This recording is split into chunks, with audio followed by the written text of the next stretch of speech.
अनेक समय आम मान मनरे प्रश्न आसी थाए जे कहीं मो जीवन रे किछि उन्नति और आशीर्वाद नाही, कौन कले जाई मो जीवन रो मार्ग सठिक हेबो, पुणी मु एक सफल आशीर्वाद रो जीवन बंची पारिबी।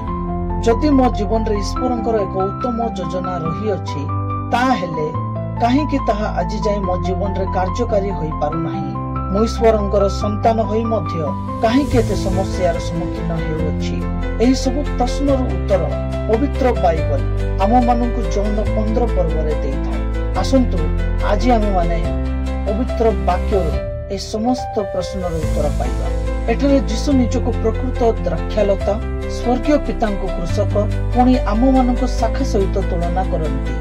तांको ठारे थिबा जेकोनोसी शाखा फल न फळे ताहा से काटी पकांती, आउ जेकोनोसी शाखा फल फळे अधिक फल फळिबा निमंते से ताहा परिष्कार करନ୍ତି। पुरातन नियम रे जदि देखिबा एही सबु वाक्य रे सदा प्रभु इस्राएल गोष्ठी को मनोनीत करी देश और जाति मध्य रे रोपण करନ୍ତି।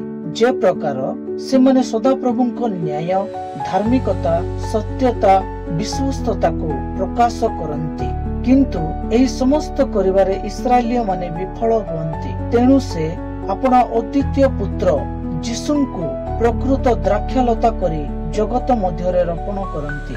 जे प्रकार ताहांको सहित जड़ित होई समस्त जाति समस्त गोष्ठी आशीर्वाद प्राप्त हुअନ୍ତି।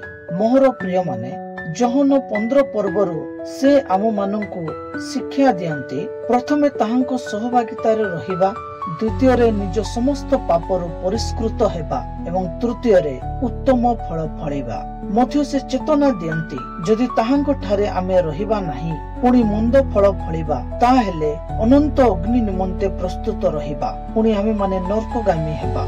मोहर प्रिय माने यीशु आम जीवन रे आशीर्वाद रो स्रोत अटंती। से आम मानकु आत्मिक सांसारिक समस्त विषय देबाको इच्छा करନ୍ତି। से जहन 15 पर्व 7 पदरे कहନ୍ତି, जदि तुमे माने मो ठारे रुह आ मोहर वाक्य तुम मानक ठारे रुहे ताहा हेले जे कोनोसी विषय इच्छा कर ताहा मागो आ तुम मानक निमंते ताहा साधित हेबो।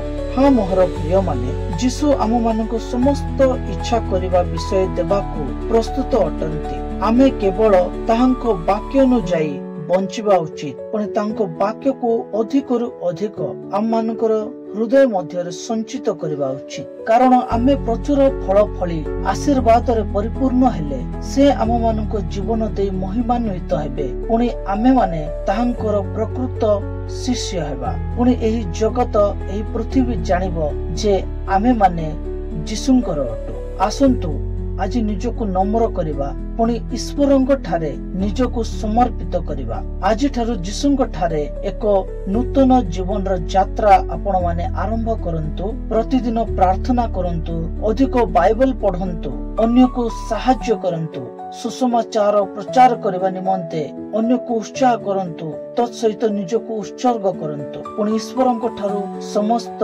आत्मिक एवं सांसारिक आशीर्वाद पांतु। कारण आम मानकर परमेश्वर समस्त विषय आम मानकु प्रदान करबा निमंते सक्षम अटंती। से वाक्य रे कहंती, सदा प्रभु मोहर प्रतिपालक, मोहर अभाव हेबो नाही। हाँ मोहर प्रिय माने आपण मानकर कोनोसी विषय रे कोनोसी अभाव मध्य हेबो नाही। प्रभु तांकर गौरव द्वारा आपण मानकर समस्त असुविधा को से पूर्ण करंती, यह से प्रतिज्ञा दियंती। पुणी से माथ्यू 6 पर्व 33 पदरे कहंती, प्रथम रे तांको राज्य और धार्मिकता अन्वेषण कर, ताहापरे ए समस्त विषय मध्य तुम मानकु जोग कराजिबो।